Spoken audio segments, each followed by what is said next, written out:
Here we are again, ProSource YouTube channel, this time talking about Major League Scouting of amateur players, college players, and right now we're going to talk about how we evaluate pitchers. Now, I'm going to go first. That's all right. Great, absolutely. You were a pitcher. I was a pitcher, had a pretty good 8-year run in professional baseball, and so when I started into scouting, pitchers I felt like was going to be my comfort zone, where I was really going to be able to break down some of the tools, the intangibles, what was going to make a player successful at the professional level. So when I'm going into a game, there's a few things that I'm looking for that might surprise you. I'm looking about how a guy goes through his process, per se. Does he have a process? Meaning, when he goes out for his warm-ups, is he throwing from 60 feet, 90 feet, 120, 200 feet, 300 feet, whatever it is?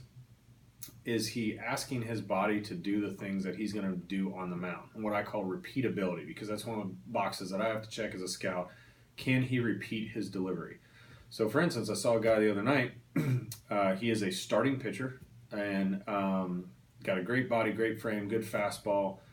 On the breaking ball, we'll get to that. But he went out and he probably threw 15 warm-up throws and then was on the mound firing bullets. So in my mind, I put a question mark on, is he going to be a major league starter? Can he learn the process of a major league starter? Or is that specific to him and he's just really comfortable with that in order to go out and start a game? But, I also look at that and saying, well, maybe because of the way he goes through his process, he's going to be a reliever in the big leagues because he can get hot quick. So that was one of the things I evaluated. And then when I get into a game, I'm watching his pace on the mound. A guy that is 10 to 12 seconds on the mound, keeps his defense awake. Can he command the ball to both sides of the plate, fastball in particular, repeating his delivery, hitting both of those corners, because we talk about that 17-inch wide plate and be able to command both sides.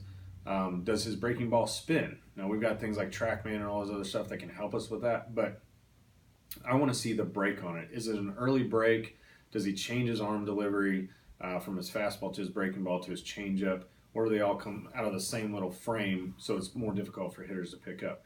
And then, of course, I want to see how he holds runners. Does he change his delivery from his full windup to a stretch? Those sort of things. That's the starting point of evaluating amateur pitchers for me. Yeah, I'm going to walk in. The first thing, you're going to walk out to the mound. I'm going to see what your body looks like. I've probably already done that because I've watched you throw in the bullpen and on the side. And so I'm trying to get a sense of how does your body work? What is your arm action like? But if I had to separate, and then we're going to go through the game. We're going to look at your stuff, and stuff is important. We're going to look at how you use your stuff. I would call it the ability to pitch. And can I spot balls? Can I change speed? Can I pitch backwards? And but I was going to just kind of pick up, because I agree with some of what Brandon said, just a couple things that I think are almost separators, which is a big term in scouting. It's something that would make you pull yourself out of the pack of everybody. We see so many 6'2" right-handed pitchers that throw 88 to 93.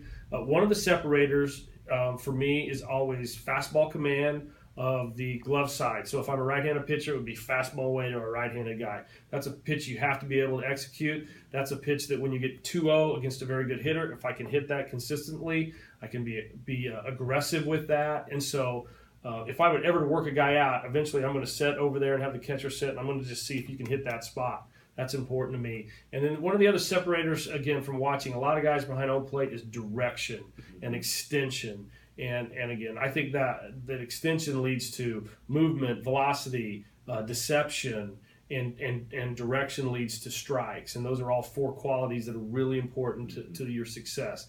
And so what I don't like is rotation.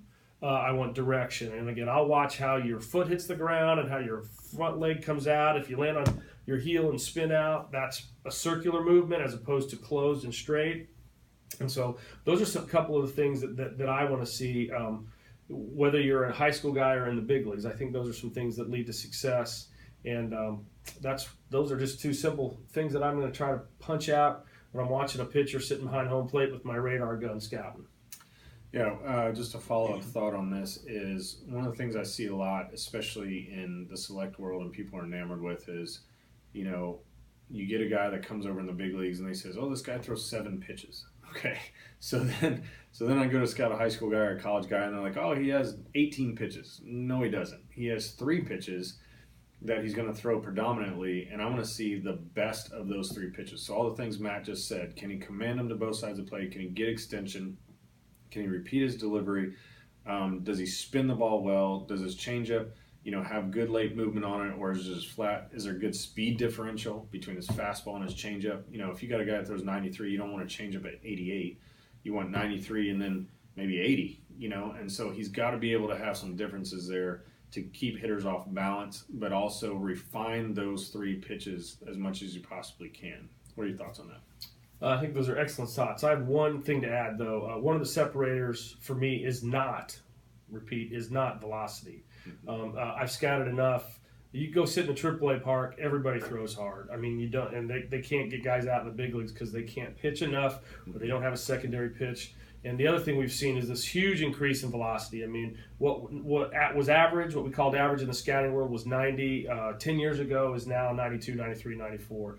And at the lower levels, I see guys that think, oh, I threw 90, so therefore I'm a guy. And while that is definitely a beginning point, and that's a longer conversation to have about the role of velocity, it's not necessarily a separator when I go to watch you pitch and scout you.